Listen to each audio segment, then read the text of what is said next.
Tomodachi Life Living the Dream came out last Thursday and, well, it's awesome. I bought it on Sunday and as of Wednesday 22nd, I already have almost 13 hours in just 4 days.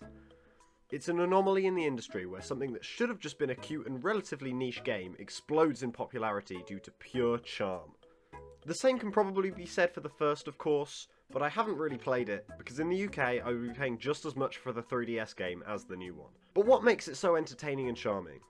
I'm Joel, I often trip on power cables, and this is why Tomodachi Life 2 is so awesome. First up, everyone knows about Miis. Everyone can create a Mii. And most importantly, everyone loves Miis. Back in 2006, with the launch of the Wii, Miis were created as a character creator tool to allow players to put themselves into games, as simplified, goofy, and expressive little stick figures, with heads big enough to be comical, but not too big to be uncanny. They were, and still are, one of the best avatar creation systems around. Back in 2013, the first Tomodachi Life adopted these little fellas for its wacky text-to-speech life sim, and it did very well.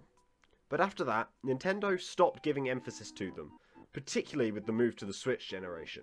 They could still be used, but were often lesser features. For example, in the spiritual successor to Wii Sports, Nintendo Switch Sports, they instead opted for Sports Mates, far less expressive, far less customizable, far more bland avatars, and while you could use your Mii, it was obviously an afterthought. But thankfully, Tomodachi Life Living the Dream didn't do this. Miis are back in full force, with potentially the best Mii creator so far. There are plenty of options for almost all features.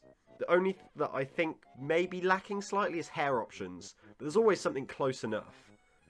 The creator is genuinely really great, and you can be crazy creative, even with little to no artistic talent like myself. The face paint feature allows for some incredible looking characters, which I am sadly too unartistic to make full use of successfully. So far I've only really used it on Faith from Mirror's Edge's eye tattoo, Spider-Man Miles Morales' mask, and Theo from Celeste's earring, all of which are very basic uses of a feature that my friends have been able to massively capitalise on, and I hope to in the future. The creativity at hand makes seeing other people's creations a blast, and can be really inspiring. All of the eye, eyebrow, and mouth options also only affect how they look normally. In conversations with others, their faces will morph and change to match how they're feeling, which somehow only very rarely looks out of place.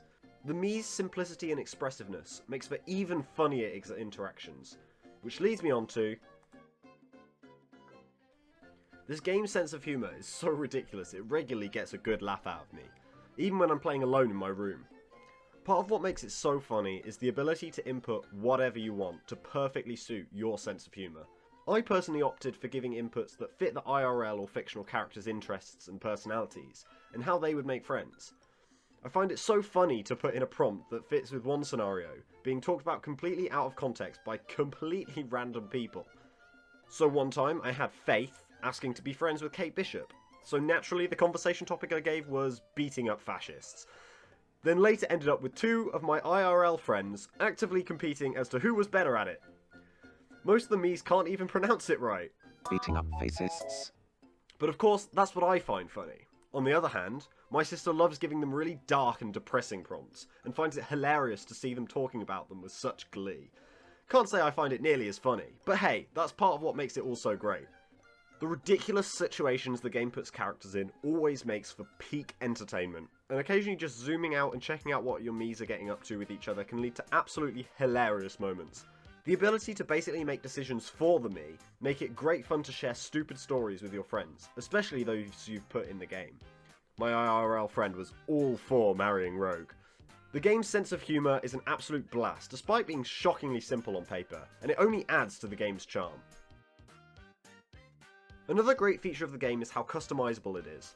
Everything can be made customizable in some way, from the Mii's outfits, to the island itself, to being able to make your own anything.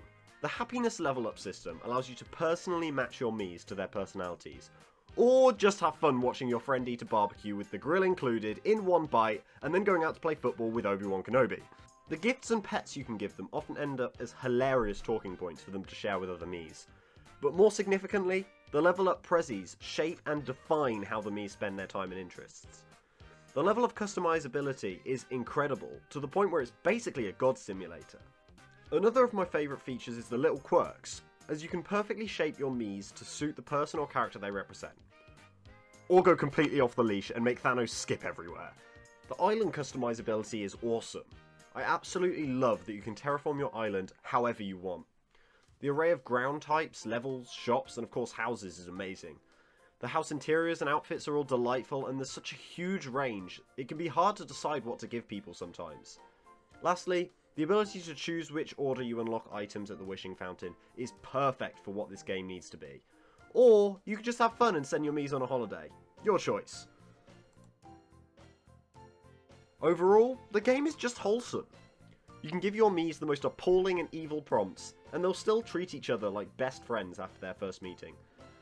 If you play it how I do, you can have an entire village of Miis interacting with each other happily and without a care, talking about how they've met Tyler Joseph, or an ancient Star Wars movie from 2,000 years ago, or competing at being an X-Man. And while it's ridiculously funny, it also just makes me feel good.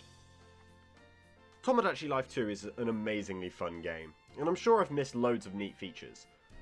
And as usual, let me know your thoughts in the comments. I've been Joel, but you can call me the Power Tripper.